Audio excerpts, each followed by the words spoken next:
Studio में मुस्कुरा रहे हैं, उनके मन में कोई सवाल जरूर है। मनीष डांगे जी हैं जो मैक्रो मोज़ैक के फाउंडर हैं और पंकज जैन जी SW कैपिटल के डायरेक्टर हैं। साथ ही हमने अपनी मदद के लिए सज्जन कुमार सिंह को बुलाया है जो पॉलिटिकल एनालिस्ट हैं, कंसल्टेंट हैं और बहुत सारे लोगों को ये पॉलिटिकल सलाह देते हैं कि देश दुनिया में पॉलिटिकली क्या चल रहा है। और इन्होंने एक बहुत अच्छी किताब लिखी है माया मोदी आज़ाद, जो हार्पर कॉलिंस की तरफ से छापी गई है, वो भी एक इनके काम में शामिल होता है। तो आप सबका बहुत बहुत स्वागत है। अभय जी, क्या चिंता है आपकी भाई, क्यों इतना आप लोग परेशान हैं? मन में क्या सवाल है आपके? आई थिंक डर किस बात का? नहीं, डर मैं नहीं कहूँगा डर है कोई बड़ा। नीरज जी, क्या होता है, एक इतना बड़ा इवेंट जो है जिसके लिए हम पिछले 1.5-2 साल से चर्चा कर रहे हैं कि भाई इलेक्शन आने वाला है और बीजेपी का कैसा काम रहा, कितने वोट मिलेंगे, क्या लैंडस्केप चेंज हुआ है, पॉलिसी डायरेक्शन क्या रहेगा। सी मार्केट की चिंता ये रहती है कि जो सरकार का पॉलिसी डायरेक्शन है इन्वेस्टमेंट की तरफ, growth, employment, economic growth, tax policies जो हैं वो कंटिन्यू करेंगी जैसे चल रही थी कि वो बदल जाएंगी। तो एक ये डर मार्केट के मन में सबसे ज़्यादा रहता है।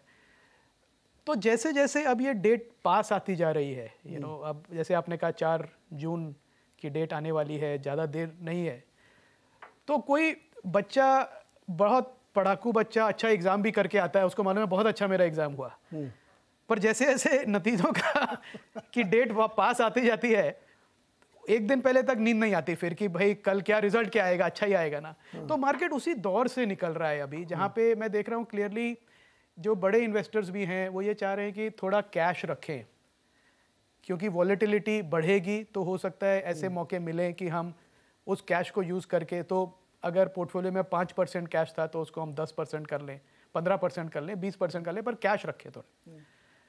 दूसरा, जो अर्निंग्स जो अभी तक हमने देखी हैं वो डिसअपॉइंट नहीं, मार्केट 2 महीने पहले तक जब राम मंदिर का उद्घाटन हुआ था जी, उसके बाद से सबको कोई डर नहीं था कि बस 400 पार होगा, 500 पार होगा, सरकार वही आ रही, कोई डर नहीं था।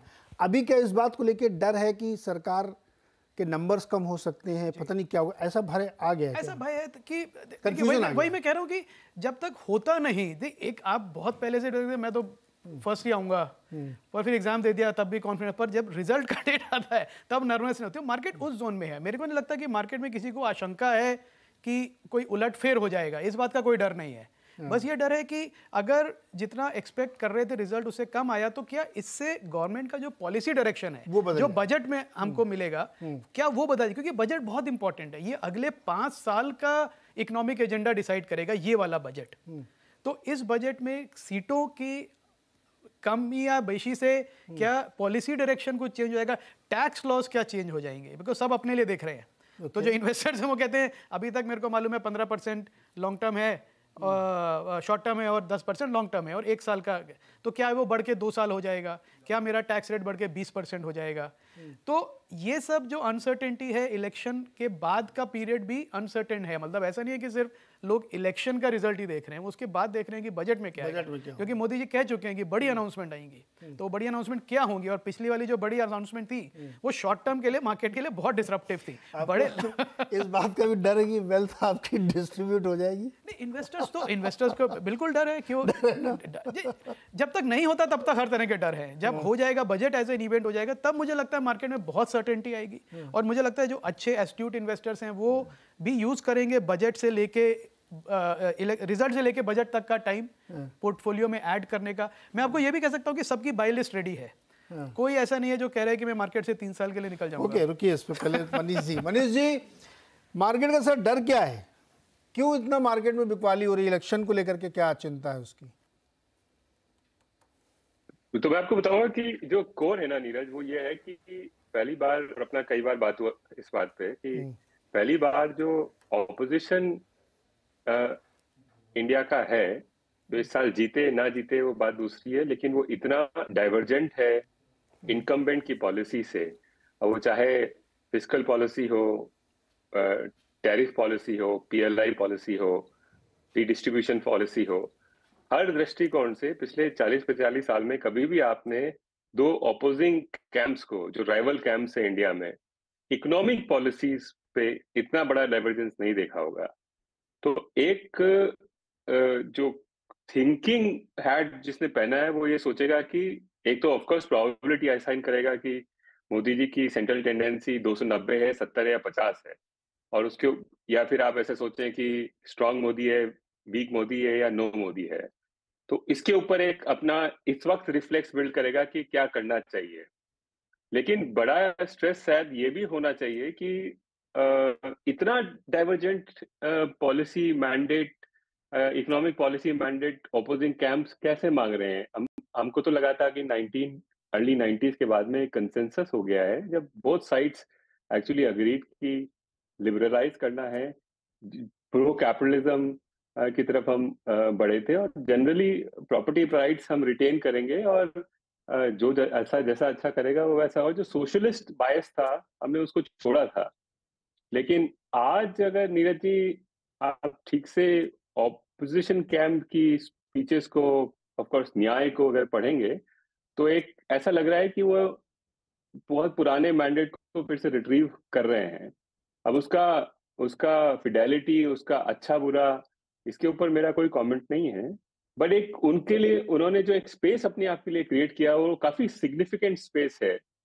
तो वो मेरे ख्याल से एक थोड़ा सा लॉन्ग टर्म इन्वेस्टर को डर होना चाहिए इंडिया की करेंसी पे, बॉन्ड्स पे और इक्विटी को लेकर के, ये तो आप मैंडेट ही चेंज कर रहे हो।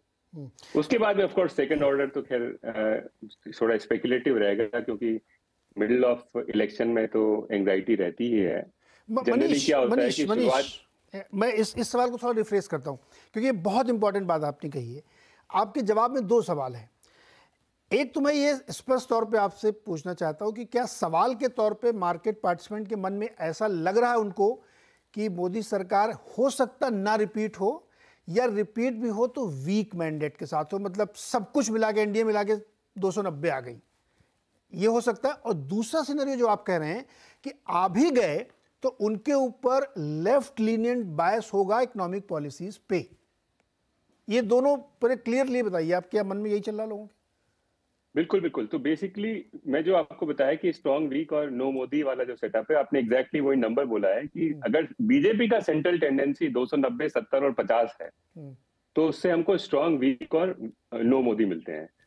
तो अब एक्चुअली क्यों 250 में नो मोदी मिलते हैं? क्योंकि एज ए पॉलिटिकल एनालिस्ट आप बोलेंगे 270 है, उसका मतलब है प्लस माइनस 10%। तो 250 के प्लस माइनस 10% पे तो आप उस टेरिटरी में आ जाते हो जहां पे नो मोदी वाली रेजिम आ जाती है।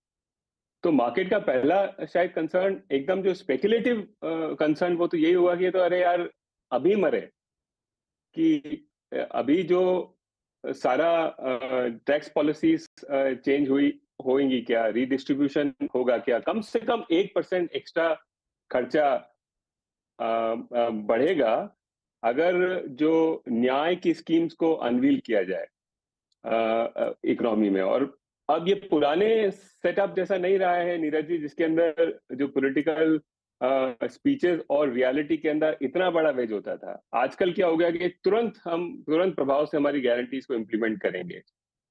तो वो मेरे ख्याल से वीक मोदी और नो मोदी के अंदर उसके शेड्स ऑफ ग्रे हैं। नो मोदी के अंदर तो बहुत बड़ा हिट लगेगा।